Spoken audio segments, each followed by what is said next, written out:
সেখানে কোনো একটা আশার আলো দেখব, যে জন্য সবাই ভেবেছিলাম যে মোমবাতি নিয়ে বাড়ির আলো নিভিয়ে দিয়ে মোমবাতি নিয়ে এই অন্ধকার কাটিয়ে হয়তো একটু আলো আসবে। Scene of the crime tampering হলো। সিন অফ দ্য ক্রাইমে ওনারা বলছেন 40 ফুট 11 ফুট। আমরা তো যেটুকুন পড়াশুনো করেছি, যেটুকুন বিদ্যুতে কুলায়, তাই সেটুকুন জানি scene of the crime lock করার কথা। সিন অফ দ্য ক্রাইমে ওরকমভাবে 40 ফুট 11 ফুট করে ভাগ করা যায় না। সেটাও যখন ওরা 22 ঘন্টা পরে ওনাদের মনে হলো যে না ঠিক আছে, ওরা শান্তিপূর্ণই করছে, তার জন্য 9 ফুটের দেয়াল তার আগে দাঁড় করিয়ে দেওয়া হলো। সুপ্রিম কোর্টের জাস্টিস পাদ্রিওয়াল বলেছেন যে লাস্ট 30 বছরে ওনার কেরিয়ারে উনি কখনো পুলিশ এবং প্রশাসনের এইরকম নেগলিজেন্স কোনো কেসে দেখেন। ওনারা যে স্ট্যান্ডটা নিয়েছেন, যে ওনাকে একটা শিরদাঁড়া গিফট করেছেন, কারণ ওনার শিরদাঁড়াটা তো নমনীয় হয়ে গেছিলো মনে হয়। আমার কথা হচ্ছে, আমার লক্ষ্যটা একটাই, যেই ঘটনাটা হচ্ছে তার জন্য আপনারা অ্যাকাউন্টেবল হন, এবং মুখ্যমন্ত্রী পদত্যাগ করলে তো আমাদের জাস্টিসটা হলো না। যে 14 তারিখের যে রাত দখল আমরা দেখেছিলাম, সেই ঘটনা আবারও পুনরাবৃত্তি আজকে আমরা দেখছি। সেই একই জায়গায় একই বিচারের দাবিতে এখনো পর্যন্ত রাস্তায় নাগরিক সমাজ আবার। হ্যাঁ, কারণ আমরা তো কিছুই পাইনি এখন অবধি। আমরা সেই 14 তারিখ থেকে 14 তারিখ সবাই মিলে রাস্তায় নেমেছিল, রাত দখল হয়েছিল, এবং তারপরে র্যালির মতন করে বিভিন্ন জায়গাকার মানুষ, বিভিন্ন কর্মক্ষেত্রের মানুষ বিভিন্নভাবে নেমেছে। আজকে শুনলাম জোম্যাটো, সুইগি এদেরও মানুষজন নেমেছে বিচারের দাবিতে। কিন্তু আর আমাদের আজকে একটা নিশ্চয়ই হয়তো আশা ছিল যে কালকে সুপ্রিম কোর্টের একটা ডেট আছে, সেখানে কোনো একটা আশার আলো দেখব, যে জন্য সবাই ভেবেছিলাম যে মোমবাতি নিয়ে বাড়ির আলো নিভিয়ে দিয়ে মোমবাতি নিয়ে এই অন্ধকার কাটিয়ে হয়তো একটু আলো আসবে।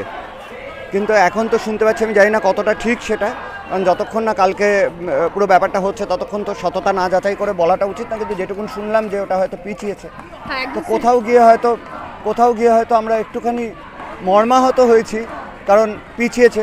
কিন্তু এটাও অ্যাজ আ রেসপন্সিবল সিটিজেন এটা আমি জানি যে কোর্টের ডেট এরকম মাঝে মাঝে পেছ হয়, সেটা বিভিন্ন কারণ থাকতে পারে।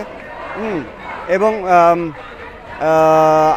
আমরা অপেক্ষা করব, আমরা রাস্তাতেও নামবো, যতদিন না এর সুবিচার হচ্ছে আমরা দমবো না। আজকে কাদম্বিনীর পরিবারের সদস্যরা তারা আজকে আরজি করে এসেছিলেন, যারা জুনিয়র চিকিৎসক আছে তাদের আন্দোলনে তাদের জোর দিতে, এবং সেখানে এসে তারা ভীষণ দাবি করেন, বলতে গেলে অবাক করা কিছু কিছু দাবি, যে পুলিশ প্রশাসনের কাছ থেকে তারা কোনোরকম কোনো সহায়তা পায়নি, পুলিশ প্রশাসন তাদেরকে ঘুষ দেওয়ার চেষ্টা করেছে। এই বিষয়গুলো কীভাবে দেখছি? কারণ একটা মানুষের মধ্যে পুলিশ প্রশাসনের বিরুদ্ধে একটা ক্ষোভ ইতিমধ্যে আমরা দেখতে পাচ্ছি। পুলিশ প্রশাসনের ওপর ক্ষোভ তো প্রথম দিন থেকে হচ্ছে, কারণ হচ্ছে যে 9 তারিখ যে ঘটনাগুলো, যেগুলোর কথা পরবর্তীকালে বাইরে এসছে, হ্যাঁ, সেগুলো তো বোঝা যাচ্ছে যে পুলিশ প্রশাসন কোথাও গিয়ে ওনারা অ্যাকাউন্টেবল, এবং ওনারা ফেল করেছেন। যেখানে ভ্যান্ডালিজম হলো এরমভাবে, scene of the crime tampering হলো। সিন অফ দ্য ক্রাইমে ওনারা বলছেন 40 ফুট 11 ফুট। আমরা তো যেটুকুন পড়াশুনো করেছি, যেটুকুন বিদ্যুতে কুলায়, তাই সেটুকুন জানি scene of the crime lock করার কথা। সিন অফ দ্য ক্রাইমে ওরকমভাবে 40 ফুট 11 ফুট করে ভাগ করা যায় না। সেখানে এতজন মানুষ কী করে ঢুকলো? কারণ ওখানে খালি ফরেন্সিকের লোকের ঢোকার কথা আর গোয়েন্দা বিভাগের লোকের ঢোকার কথা, এবং যে দরজাটা দিয়ে তারা ঢুকছেন সেই দরজাটাও তো সিন অফ দ্য ক্রাইমের একটা পার্ট, সেখানে ওটা লক করা হয়নি কেন? তো পুলিশ প্রশাসনের ওপর তো প্রশ্ন উঠবেই বারবার করে। হ্যাঁ, এবং তারপরে দুদিন আগেই আমরা যেটা দেখলাম, লালবাজার ঘেরাও করলেন আমাদের ওয়েস্ট বেঙ্গল জুনিয়র ডক্টর ফ্রন্টের ডাক্তার বন্ধুরা। 22 ঘন্টা তাদের অপেক্ষা করতে হলো, তাদেরকে যেতেই দিল না। তারা কিন্তু শান্তিপূর্ণভাবে বসেছিল, তারা কোনো রকম তাদের রাগ ক্ষোভ সেগুলো কিন্তু কোনোভাবে ফিজিক্যালি প্রকাশ করেননি। তারা বসে আছেন, তারা শান্তিপূর্ণভাবে, তাদের দাবিটা ছিল হচ্ছে আমাদের বেন্টিক স্ট্রিট এবং বিবি গাঙ্গুলি স্ট্রিট অবধি যেতে দিন, আমাদের এখান থেকে 20 জনের বা 22 জনের একজন রিপ্রেজেন্টেটিভ আপনাদের কাছে যাবে, সিপির সাথে কথা বলবে, আপনাদেরকে একটা ডেপুটেশন দেবে, আর না হলে সিপি যদি ওখান থেকে রিজাইন করেন, কারণ উনি তো অ্যাকাউন্টেবল, যা যা ঘটনা ঘটেছে তার জন্য তো উনি অ্যাকাউন্টেবল।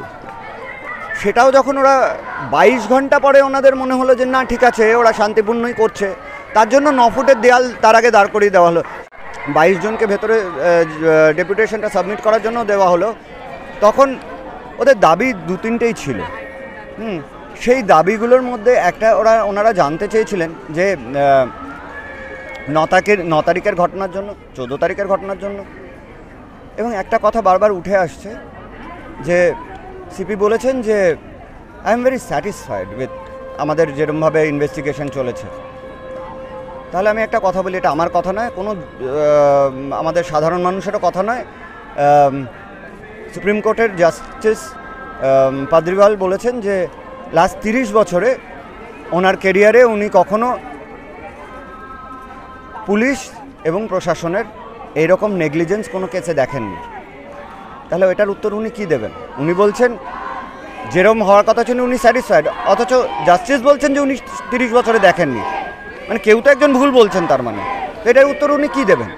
এবং ওই আন্দোলনে জুনিয়র ডাক্তাররা পুলিশ প্রশাসনকে শিরদাঁড়া তারা দিয়েছিল, যে পুলিশ প্রশাসনের শিরদাঁড়া নেই, সেই জন্য তাদের শিরদাঁড়া উপহার দিয়েছিল। এবার যদি তাদের শিরদাঁড়া হয়, আপনি এই বিষয়টিকে কীভাবে দেখেন?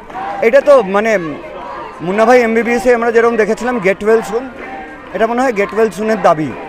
কারণ শিরদাঁড়াটা যদি থাকতো তাহলে এতগুলো কিছু তো হতো না। এবং আমার এটাই হচ্ছে শিক্ষিত ডাক্তারদের, জুনিয়র ডাক্তারদের যে ওনারা যে স্ট্যান্ডটা নিয়েছেন যে ওনাকে একটা শিরদাঁড়া গিফট করেছেন, কারণ ওনার শিরদাঁড়াটা তো নমনীয় হয়ে গেছিলো মনে হয়, সেটা বা নেই হয়তো, সেই শিরদাঁড়াটা খোঁজেই ওনারা শিরদাঁড়াটা দিয়ে এসছেন। আমার মনে হয় এবারে আগে যেরকম নি রিপ্লেসমেন্ট হতো, এখন অনেকেরই তো শিরদাঁড়া চলে গেছে, সেই এবারে শিরদাঁড়া রিপ্লেসমেন্টের সার্জারি ওনার। একদিকে যেমন জুনিয়র ডাক্তারদের সিপি পদত্যাগ করেছেন, নাগরিক সমাজের বহু মানুষ আমার কথা হচ্ছে, আমার লক্ষ্যটা একটাই, যেই ঘটনাটা হচ্ছে তার জন্য আপনারা অ্যাকাউন্টেবল হন। এবং মুখ্যমন্ত্রী পদত্যাগ করলে তো আমাদের জাস্টিসটা হলো না, আমরা তো তাহলে লক্ষ্যচ্যুত হয়ে যাচ্ছি। এটা আমার ধারণা, অন্য অনেক মানুষের অনেক রকম ধারণা থাকতে পারে। আমার কথা হচ্ছে, আমার কথা খুব প্লেন অ্যান্ড সিম্পল। আপনি অ্যাকাউন্টেবিলিটিটা নিন, যে আপনি দায়টা তো আপনারও, আপনি তো অ্যাডমিনিস্ট্রেটর, আপনি আমাদের সিএম, আপনি অ্যাডমিনিস্ট্রেটর, আপনি আমাদের তো এই জাস্টিসটা পাইয়ে দেওয়ার জন্য আপনারই তো প্রথম পদক্ষেপটা হওয়া উচিত ছিল। আপনি একটা এক্সাম্পল সেট করুন না, আপনি উঠলে এগিয়ে আসুন, এসে বলুন যে সে যদি আমার দলেরও হয়, যেখানেরই হয়, যাই হয়, আমি দেখব যাতে সে, এবং সত্যিকারের আইওয়াস কাউকে না যে একে তাকে ধরে আমি দিয়ে দিলাম, তা নয়। যারা অরিজিনালি এইটার সাথে প্রত্যক্ষ এবং পরোক্ষভাবে যুক্ত এই নারকীয় ঘটনাটার সাথে, তাদেরকে যেন দৃষ্টান্তমূলক শাস্তি দেওয়া হয়, এইটুকুনি আমাদের দাবি ছিল। এবং আরেকটা মেজর দাবি, যেটা জুনিয়র ডাক্তারদেরও দাবি, এটা তো সবাই বলেছে, মানে সিনিয়র ডাক্তাররা 3 বছর ধরে, 4 বছর ধরে বলে যাচ্ছেন যে আরজি করে একটা ভয়াবহ ঘটনা ঘটে যাচ্ছে, নেক্সাস কাজ করছে, সেটা বন্ধ করার জন্য ওনারা অনেক দিন থেকে বলে যাচ্ছেন, কেউ শুনছে না। আক্তার আলী লাস্ট 1 বছর ধরে বলে যাচ্ছেন, কি 1.5 বছর, আমি এক্স্যাক্ট টাইমটা জানি না, কিন্তু 1.5 বছর ধরে কি 1 বছর ধরে বলে যাচ্ছেন, ওনার কথা কেউ শুনছে না। মানে আমরা কিসের অপেক্ষা করছিলাম? একটা এরকম স্টুডেন্ট এবং ইউথ মানে তো হচ্ছে আমাদের সমাজের অ্যাসেট, তার মৃত্যুর অপেক্ষা করছিলাম? মানে তারপরে, কারণ আমরা একটা অন্য জগৎ থেকে বিলং করি, আমাদের তো ধারণাই থাকবে না যে এরকম একটা ঘটনা ভেতর চলছে। এবং ওনাকে তো অ্যাকাউন্টেবিলিটি নিতে হবে যে আমার রাজ্যে, যেটা আমার রাজ্য, ওনাকে তো আমাদের মধ্যেই সাধারণ মানুষই নিশ্চয়ই চুজ করেছেন। তো by the people, of the people, for the পিপলটা উনি দেখান। ফর দ্য পিপলটা কোথায় গেল তাহলে? উনি আসুন, এসে বলুন যে না ঠিক আছে, আমি দায়বদ্ধতা নিচ্ছি এবং আমি সেখানে ইনিশিয়েটিভ নিয়ে যারা করেছেন তাদের মানে ওনার রাজ্যে এসে এরকমভাবে এভিডেন্স ট্যাম্পারিং হচ্ছে, এবং আমরা কি এক্সাম্পল সেট করছি সারা পৃথিবীর কাছে। সবাই তো আমাদের দিকে, মানে সাধারণ মানুষ, ওয়েস্ট বেঙ্গলের সাধারণ মানুষ হিসেবেও আমাদের লজ্জা করছে যে লোকে তো বলবে, ও তুই ওয়েস্ট বেঙ্গল থেকে না, ওই আরজি করে ঘটনাটা যেখানে ঘটেছিল। এটা তো আমাদের অবস্থা হয়েছে, আমরা লজ্জিত অ্যাকচুয়ালি। বাংলা হান্টের আরো খবর দেখতে নজর রাখুন। বাংলা খবর মানেই বাংলা হান্ট।